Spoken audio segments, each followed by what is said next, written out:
జగన్‌ని చూస్తే ద్వేషించాలి, బాబుని చూస్తే ప్రేమించాలి, లోకేష్‌ని చూస్తే సంతోషపడాలి, పవన్ కళ్యాణ్‌ని చూస్తే ఆనందపడాలి. ఇది ప్రస్తుతం మన ఆంధ్రప్రదేశ్‌లో మీడియా అనుసరిస్తున్నటువంటి నీతి. సరే సాక్షిలో చూస్తేనేమో వీళ్ళని చెడుగా చూపిస్తారు. ఈనాడు, జ్యోతి మిగతా అరడజన్ మీడియాలో చూస్తే వీళ్ళని విలన్‌గా చూపెడతారు. న్యూట్రల్‌గా ఎన్టీవీ, టీవీ9, 10 టీవీ లాంటి వాళ్ళు చేసుకొస్తున్నారు. ప్రస్తుతానికి ఇది నడుస్తున్నటువంటి తీరు.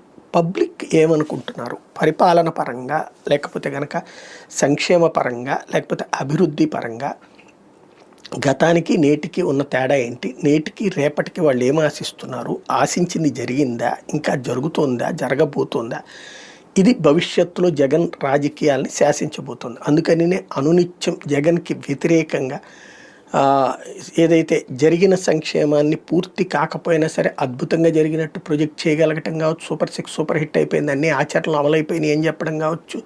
అదే సందర్భంలో జగన్